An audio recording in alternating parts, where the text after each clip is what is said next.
کیا کہنا چاہتا ہے؟ بات ختم ہوگی، میں چلا گیا۔ وہ دن اور یہ دن بحمداللہ تعالیٰ قادر پراما اس ڈیرے سے جماعت المسلمین کا وجود ختم ہوگا۔ یہ مناظرہ نہیں ہے۔ آپ کہتے ہیں آپ نے کون سا مناظرہ کیا ہے؟ یہ مناظرہ نہیں ہے۔ آپ کے مناظرے کا مطلب یہ ہوتا ہے 10 ادھر ہو 10 ادھر لڑتے رہے اور نتیجہ کچھ بھی نہ ہو، ہون ہویا مناظرہ۔ اب ہوا نا مناظرہ، مانا جو نہیں وہ کون سا مناظرہ ہے کہ مان لیں۔ میں بحمداللہ تعالیٰ اتنی گفتگو میری اس عنوان پر موجود ہے نا، اور بحمداللہ اس کے نتائج نکلتے ہیں۔ جب تک پسند کا میدان نہ چلے ہم نہیں آتے۔ اب بات سمجھ آ گئی ہے لانا کیسے ہے؟ میں بتا رہا تھا، اس لڑکے نے فون کیا، میں 4 ماہ لگا کر آیا ہوں۔ بات ہے نا ذہن میں تو اصل اصول سمجھانے کے لیے ساری باتیں آپ کی خدمت میں پیش کر رہا ہوں۔ وہ لڑکا آ گیا، میں نے کہا اچھا تو تبلیغی جماعت سے تعلق رکھتا ہے؟ مجھے کہتا ہے جی ہاں۔ 4 ماہ لگائے ہیں؟ کہتا ہے جی ہاں۔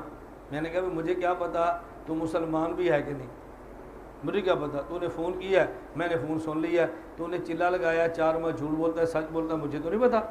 تو تبلیغ جماعت والا نہیں ہے، سچ بولتا ہے جھوٹ، مجھے تو نہیں پتا۔ مجھے تو یہ بھی نہیں پتا تو مسلمان بھی ہے کہ نہیں۔ کہتا نہیں الحمدللہ میں مسلمان ہوں۔ میں نے کہا کلمہ سنا؟ اس نے کہا لا الہ الا اللہ محمد رسول اللہ۔ اب یہ جال میں آنا شروع ہو گیا، اس کو نہیں پتا میں کیسے پھنس رہا ہوں۔ میں نے کہا سنا کلمہ؟ کہتا ہے لا الہ الا اللہ محمد رسول اللہ۔ میں نے کہا اچھا کبھی پیشاب بھی کرتا ہے؟ کھانا کھائے پیشاب کرتا ہے؟ اس نے کہا جی کرتا ہوں۔ میں نے کہا تو پیشاب بیٹھ کر کرتا ہے یا کھڑے ہو کے؟ اس نے کہا جی بیٹھ کے کرتا ہوں۔ میں نے کہا بہت اچھا۔ نمازیں کتنی پڑھتا ہے؟ اس نے کہا جی 5 نمازیں پڑھتا ہوں۔ میں نے کہا اکیلا یا جماعت کے ساتھ؟ کہتا ہے جماعت کے ساتھ۔ میں نے کہا جب جماعت کے ساتھ نماز ہوتی ہے تو مکبر تکبیر بھی پڑھتا ہے؟ میں نے کہا جی ہاں۔ میں نے کہا سنا مجھے۔ اب اس نے تکبیر سنائی۔ میں نے کہا اذان بھی ہوتی ہے؟ کہتا جی ہاں۔ میں نے کہا اذان سنا۔ اس نے پوری اذان سنا دی۔ میں نے کہا اچھا بیٹا یہ جو تو کلمہ پڑھا اور مسلمان ہو گیا، یہ بخاری شریف کی کس حدیث میں آ گیا کہ نہیں سمجھ آئی؟ آ گیا نا گیڑے میں؟ میں ڈائریکٹ کہتا نا ترمذی میں ہے، اس کو سمجھ نہیں آنی تھی۔ وہ تو پہلے اس کو بات بنا کر بیٹھے تھے نا، جو مخالف عمارت بنا کر لایا ہے نا، پہلے اس عمارت کو توڑ دو پھر اپنی عمارت بنانی شروع کر دو، اگلی عمارت کو ختم کرو پھر عمارت بناؤ۔ میں نے کہا جو آپ نے کلمہ پڑھ کے مسلمان ہوئے ہیں لا الہ الا اللہ محمد رسول اللہ، مجھے ذرا بخاری کی حدیث سنائیں کلمہ کہاں پر ہے؟ کہتا ہے نہیں ہے۔ میں نے کہا مجھے کیا پتہ نہیں ہے کہ نہیں، میں تو آپ سے پوچھ رہا ہوں بتائیں۔ چپ۔ کہتا ہے نہیں ہے۔ میں نے کہا مجھے نہیں نہ پوچھو، میں نے پوچھا مجھے پہلا کلمہ بخاری سے بتاؤ۔ بخاری نہیں آتی مسلم شریف سے بتا دے، نہیں آتی ترمذی سے بتا دے، سنن نسائی سے بتا دے، ابو داؤد سے بتا دے، ابن ماجہ سے۔ میں نے کہا بیٹا سیاستہ میں سے کسی کتاب سے مجھے پہلا کلمہ ثابت کر دے۔ کہتا ہے مولوی صاحب نہیں ہے۔ میں نے کہا مجھے بتا اگر یہ سیاستہ میں کلمہ نہ ہو پھر ہم کلمہ چھوڑ دیں؟ مجھے کہتا ہے جی نہیں۔ میں نے کہا جب بخاری بھی نہیں پھر ہم کیوں پڑھیں؟ مجھے کہتا ہے جی بخاری بھی نہیں تو حدیث کی اور کتابیں تھوڑی ہیں۔ میں نے کہا ٹھیک ہے۔ میں نے کہا اچھا یہ بتا یہ جو پیشاب تو کرتا ہے بیٹھ کر یا کھڑے ہو کر؟ مجھے کہتا ہے جی بیٹھ کر۔ میں نے کہا بخاری شریف میں تو ہے کہ اللہ کے نبی صلی اللہ علیہ وسلم نے کھڑے ہو کر پیشاب فرمایا، اور ایک حدیث نہیں 4 حدیثیں ہیں، اور پوری بخاری میں بیٹھ کر پیشاب کرنے کی ایک حدیث بھی نہیں۔ اب بخاری کو دیکھے تو پیشاب کھڑے ہو کر کرنا چاہیے، اور ترمذی کو دیکھے تو بیٹھ کر کرنا چاہیے۔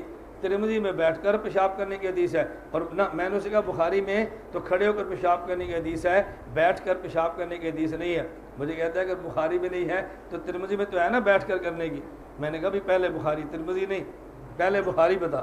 اچھا یہ بتا جو تو اذان پڑھتا ہے، ایک اذان کے کلمات جو تو نے مجھے سنائے ہیں، یہ کلمات اذان بخاری میں ہیں؟ آپ دل بڑا رکھو، یہ نہ سمجھنا کہ شاید اس دلیل نے ٹوٹ جانا ہے۔ میں نے کہا بخاری شریف میں ہے؟ مجھے کہتا ہے نہیں۔ میں نے کہا نہیں بتاؤ ہے یا نہیں؟ اس نے کہا نہیں۔ تو میں نے کہا پھر یہ اذان پڑھنی چھوڑ دے، کوئی اور اذان تلاش کرے، جب بخاری میں نہیں تو پھر کیوں کرے؟ مجھے کہتے ہیں مولانا صاحب سارے مسائل کے بخاری پر تو نہیں ہے۔ میں نے کہا بیٹا کلمے کا مدار بخاری پر نہیں ہے، پیشاب کے استنجے کا بخاری پر نہیں ہے، اذان اقامت کا بخاری پہ نہیں ہے، ایک رفع الیدین کا کیا قصور ہے کہ اس کا مدار صرف بخاری پر ہے؟ میں نے کہا مجھے سمجھا۔ اب چپ۔ میں نے کہا جس نے سبق پڑھایا نا اس کو بتا کہ جو آپ نے سبق بتایا تھا وہ مجھے بھول گیا ہے، اس میں غلطیاں زیادہ نکل آئی ہیں، اب آگے چل، اب کچھ بھی نہیں ہونا۔ میں جو پوری گفتگو سمجھا رہا ہوں نا، آپ کو مسئلہ سمجھ آ جائے اور پھر دیکھو دلائل آپ کے ساتھ چلتے کیسے ہیں اور بات عوام مانتی کیسے ہے، آپ کی حنفیت دنیا میں پھیلتی کیسے ہے۔ الجھن صرف یہ ہے ہم اپنا مسئلہ سمجھا نہیں ہے اور سمجھانے والی ہمارے پاس زبان نہیں ہے۔ اور جن کے پاس ہے ان کو ماننا نہیں ہے۔ تیسرا بات بھی تو ساتھ ہے نا، ایسے ہی ہے نا مدثر، ان کو ماننا نہیں ہے، مانے تو پھر مزہ آئے نا۔ جس بندے کا فن ہوتا ہے نا، فن والے بندوں سے رابطہ کریں، پھر دیکھیں فن کیسے سمجھ آتا ہے۔ اب یہ بات سمجھ آ گئی، میں اس لیے بتا رہا تھا کہ غیر مقلدین کے آپ دھوکے سمجھو، وہ کس طرح دھوکہ دے کے مسئلہ صاف کرتے ہیں۔ تو ہمارا موقف کیا ہے کہ شروع میں رفع الیدین کریں گے اور باقی پوری نماز میں رفع الیدین نہیں کریں گے، اور غیر مقلدین کا موقف 10 مقامات پر کریں گے اور باقی 18 مقامات پر نہیں کریں گے۔ اب ہم ایسی دلیل پیش کریں گے کہ جس میں ایک کا اثبات و باقی تمام کی نفی ہو، اور غیر مقلد ایسی دلیل پیش کرے گا جس میں 10 کا اثبات اور 18 کی نفی ہو۔ ہمارے دلائل میں سے پہلی دلیل قرآن کریم کی آیت ہے، پہلی دلیل قرآن کریم کی آیت ہے، قد افلح المؤمنون الذین هم فی صلاتہم خاشعون، پارہ نمبر 18 سورۃ المؤمنون آیت نمبر 1-2، شروع کی 2 آیتیں ہیں۔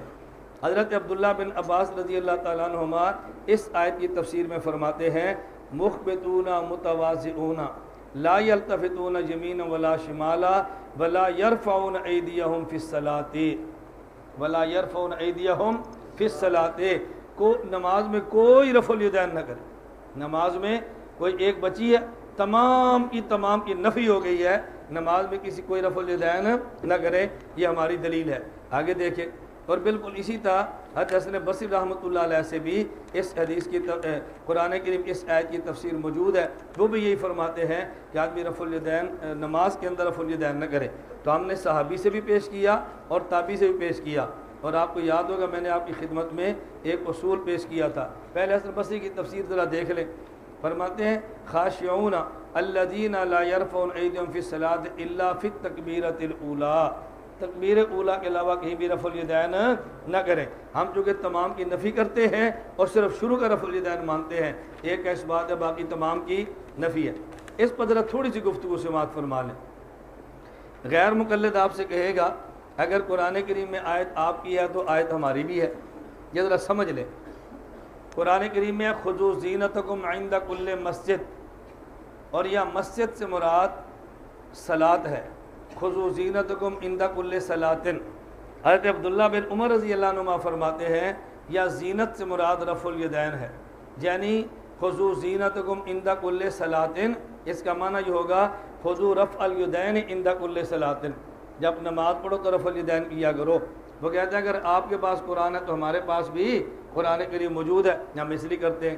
اب ذرا بات اچھی طرح سمجھ لینا، ہم کہتے ہیں نا ایسی بات نہیں ہے، آپ کو بات سمجھنے میں دقت پیش آئی ہے۔ ایک ہوتا ہے لفظ فی، ایک ہوتا ہے لفظ اندہ۔ فی کہتے ہیں اندر کو اور اندہ کہتے ہیں پاس کو، اندہ کہتے ہیں پاس کو۔ وہ رفع الیدین جو تکبیر تحریمہ والا ہے اسے اندہ صلاۃ کہیں گے، اور رفع الیدین جو رکوع والا ہے اسے فی صلاۃ کہیں گے۔ عبداللہ بن عباس رضی اللہ عنہ فرماتے ہیں لا یرفعون ایدیہم فی الصلاۃ، نماز کے اندر جو رفع الیدین ہے وہ نہیں کرنا۔ عبداللہ بن عمر فرماتے ہیں خذوا زینتکم عند کل صلاۃ، جو اندہ ہے وہ کرنا ہے، ہم اندہ کے قائل ہیں اور فی کے قائل نہیں ہے، اس لیے عبداللہ بن عباس والی تفسیر بھی ہماری ہے اور عبداللہ بن عمر والی تفسیر بھی ہماری ہے، نہ تمہاری وہ بنتی ہے نہ تمہاری یہ بنتی ہے، دونوں ہماری تفسیریں ہیں۔ جواب سمجھ آ گیا؟ اس لیے ہم اس مسئلے پہ سب سے پہلے قرآن کریم پیش کرتے ہیں، ہم کہتے ہیں ہمارا موقف یہ ہے۔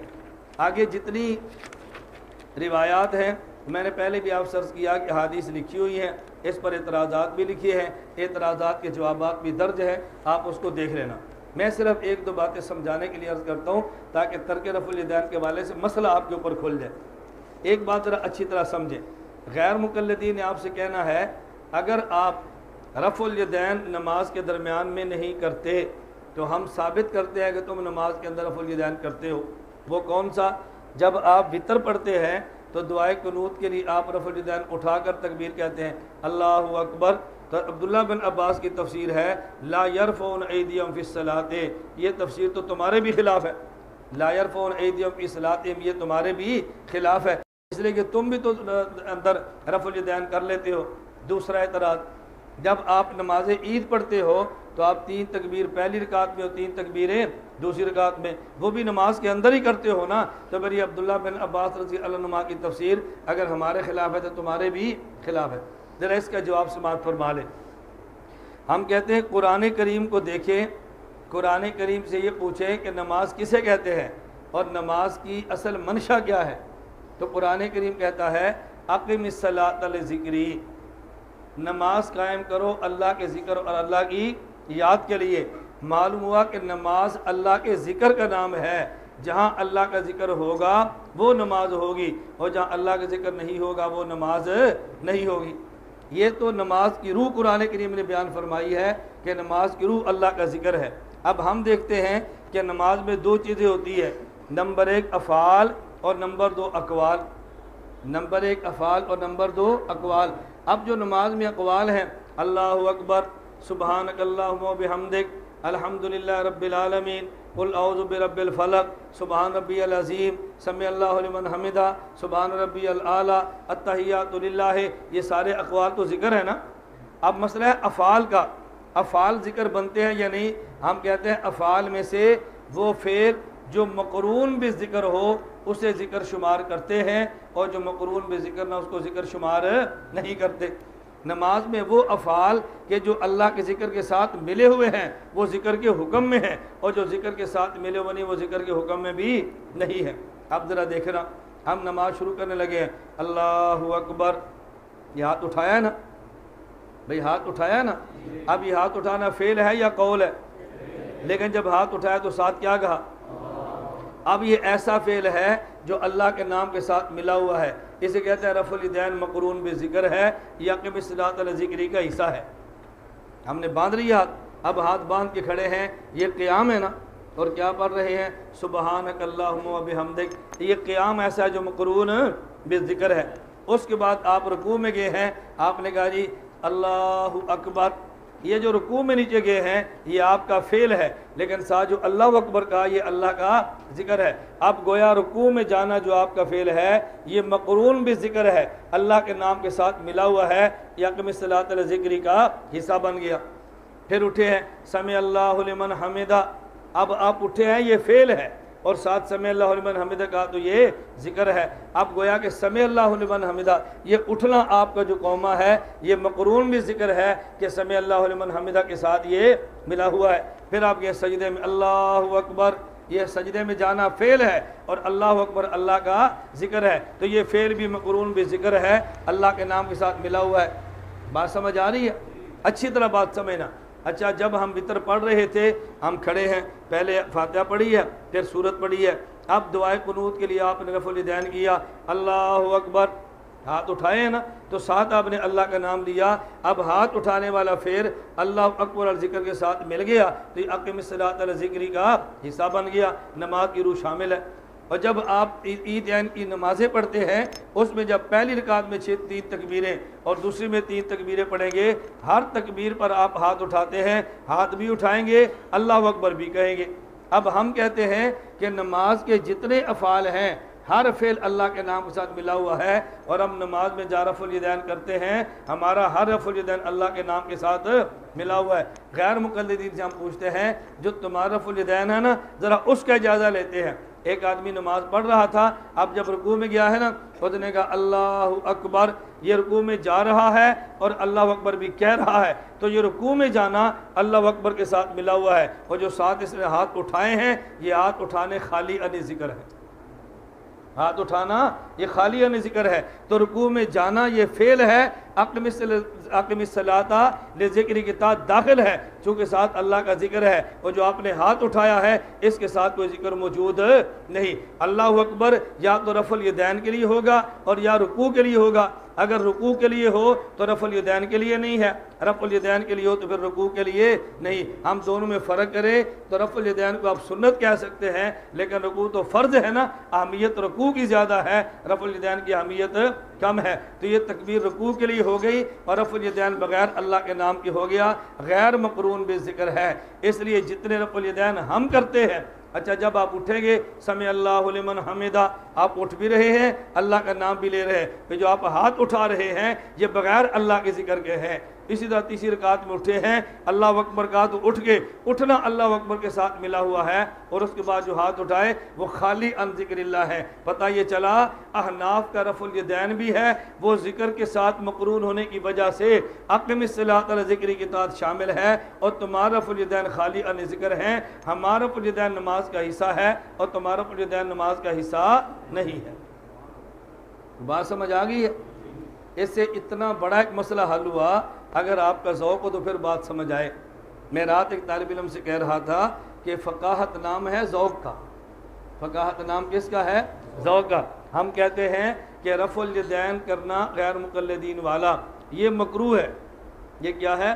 مکروہ ہے۔ اور ہمارا ترک رفع الیدین کیا ہے؟ سنت ہے۔ اور جب آدمی بار بار مکروہ کا ارتکاب کرے یہ عمل کثیر ہوتا ہے اور اس سے نماز ادا نہیں ہوتی۔ بھئی جب ایک فعل نماز کے اندر ہے اور وہ نماز کا حصہ ہی نہیں ہے تو پھر قیاس کا تقاضا یہ تھا کہ جب دوسری بار کرے تو نماز سے نکل جائے۔ اگر آپ نماز سے نہ بھی نکلیں تو کم از کم اس کو مکروہ تحریمی کا فتویٰ تو آپ کو دینا چاہیے نا۔ بھئی جو عمل نماز کا حصہ نہ ہو پھر نماز میں کریں وہ مکروہ تحریمی ہوگا یا سنت ہوگا؟ اس لیے ہم ترک رفع الیدین کو سنت کہتے ہیں اور رفع الیدین کو مکروہ تحریمی کہتے ہیں۔ ایک اور بات سمجھیں، غیر مقلدین شوشہ چھوڑیں گے اور ہمارے حضرات اس شوشے کے اندر آ جائیں گے اور کبھی ان کی باتیں لے کر ہمارے اوپر اعتراض کرنا شروع کر دیں گے۔ غیر مقلد کیا شوشہ چھوڑیں گے اور ہمارے حضرات اس کو قبول کیسے کریں گے؟ غیر مقلد بھی رفع الیدین کرتا ہے اور مکہ اور مدینہ والا بھی رفع الیدین کرتا ہے۔ غیر مقلدین بھی رفع الیدین کرتے ہیں، حضرت امام شافعی رحمۃ اللہ علیہ بھی رفع الیدین کرتے ہیں۔ اب لوگ ہم سے پوچھتے ہیں اگر رفع الیدین کرنا غلط ہے تو پھر امام شافعی کا بھی غلط ہو، مکہ اور مدینہ والوں کا بھی غلط ہو، ان کے پیچھے نماز نہیں پڑھنی چاہیے، اور اگر رفع الیدین کرنا ٹھیک ہے تو پھر غیر مقلدین کا بھی ٹھیک ہونا چاہیے۔ ہم کہتے ہیں غیر مقلدین کا رفع الیدین باطل ہے اور امام شافعی کا رفع الیدین حق ہے۔ غیر مقلدین کا مکروہ تحریمی ہے، ان کا رفع الیدین سنت ہے، ان کا رفع الیدین قابل قبول ہے، ان کا رفع الیدین قابل قبول ہے۔ غیر مقلد رفع الیدین کرے تو نماز میں خدشہ کے ساتھ نہ ہو اور امام شافعی اس کو مقلد کرے، ہمیں پورا یقین ہے کہ وہ نماز ہو جائے گی۔ اب دونوں میں ذرا فرق سمجھنا، اگر کسی مسئلے پر دو حدیثیں موجود ہوں اور فیصلہ نبی کریم صلی اللہ علیہ وسلم فرمائیں تو کہتے ہیں مسئلہ حدیث کا ہے اور فیصلہ اللہ کے نبی کا ہے۔ اور اگر ایک مسئلے پر دو حدیثیں موجود ہوں، نبی کریم صلی اللہ علیہ وسلم فیصلہ نہ فرمائیں، کہتے ہیں مسئلہ فقہ کا ہے اور فیصلہ مجتہد کا ہے، فیصلہ مجتہد کا ہے۔ رسول اللہ صلی اللہ علیہ وسلم مکہ مکرمہ سے مدینہ منورہ تشریف لائے، آپ نے حکم دیا کہ کتوں کو قتل کر دو، اور بعد میں مخصوص کتے رکھنے کی اجازت بھی شکار کے لیے یا رکھوالی کے لیے اجازت بھی دی ہے۔ مکہ مکرمہ آئے تو حکم دیا، مکہ مکرمہ سے مدینہ منورہ آئے تو حکم دیا گیا قبرستان نہ جایا کرو، اور بعد میں حکم دیا گیا کہ اب تم قبرستان جا سکتے ہو۔ کنت نہیتکم عن زیارت القبور فزوروہا۔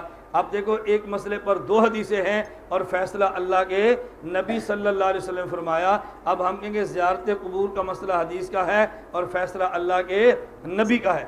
اور اگر ایک مسئلے پر دو حدیثیں موجود ہوں اور فیصلہ اللہ کے نبی صلی اللہ علیہ وسلم نہ فرمائیں، ہم کہیں گے مسئلہ فقہ کا ہے اور فیصلہ فقی اور مجتہد کا ہے۔ رسول اللہ صلی اللہ علیہ وسلم نے نماز میں آمین اونچی آواز سے بھی فرمائی ہے اور آمین آہستہ بھی فرمائی ہے، لیکن یہ فیصلہ نہیں فرمایا کہ میں پہلے آمین جہرن کہتا تھا اب میں نے چھوڑ دی ہے تم جہرن نہ کہنا، یا میں پہلے سرن کہتا تھا اب میں نے چھوڑ دی ہے اب تم سرن نہ کہنا۔ فیصلہ نہیں فرمایا، فیصلہ بعد کے مجتہدین نے فرمایا۔ حضرت امام اعظم ابو حنیفہ رحمۃ اللہ علیہ نے دلائل کی روشنی میں آمین بالسر کو ترجیح دی ہے، حضرت امام احمد بن حنبل رحمۃ اللہ علیہ نے دلائل کی روشنی میں آمین بالجہر کو ترجیح دی ہے۔ اب اگر ایک مسئلے پر حدیثیں دو ہوں، فیصلہ نبی پاک صلی اللہ علیہ وسلم فرمائیں تو مسئلہ حدیث کا اور فیصلہ اللہ کے نبی کا۔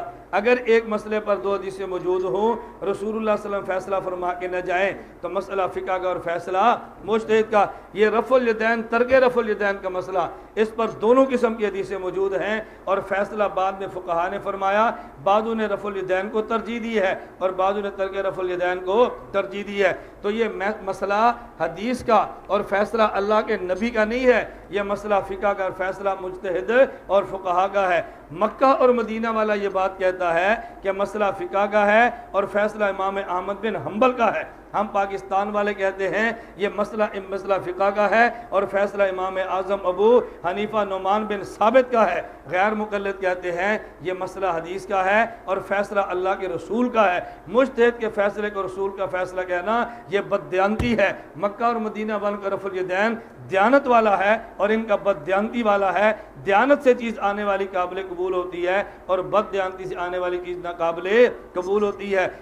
دیانت والی کو حلال کہتے ہیں اور بددیانتی والوں کو حرام کہتے ہیں. یہ مطبخ میں کھانا پکا ہوا ہے، محتمم ناظم سے اجازت لے کر لیں تو حلال ہوگا اور چوری کر لیں تو پھر حرام ہوگا. وہی بکرا، وہی مطبخ، وہی بورچی ہے. اجازت ہو تو حلال ہے، اجازت نہ ہو تو پھر حرام ہے. میں بات کہہ رہا تھا ان کا رفع الیدین دیانت والا اور ان کا بد دیانت والا ہے. جو فقیہ کے فیصلے کو فقیہ کا فیصلہ سمجھ کر مانے یہ دیانت والا ہے، اور جو فقیہ کے فیصلے کو، محدث کے فیصلے کو نبی کا فیصلہ کہہ کر بتائے یہ بد دیانتی والا ہے. ہم دیانت رفع الیدین کو سنت کہتے ہیں اور بد دیانتی والے کو مکروہ کہتے ہیں. دیانت والے کو حق کہتے ہیں، بد دیانتی والے کو باطل کہتے ہیں. دیانت والے کو مان لیتے ہیں اور بد دیانتی والے کو کسی حال میں ماننے کے لیے تیار نہیں ہیں. بات سمجھ آ گئی ہے؟ دوسرا فرق اچھی طرح سمجھو. میں یہ بات سمجھا رہا تھا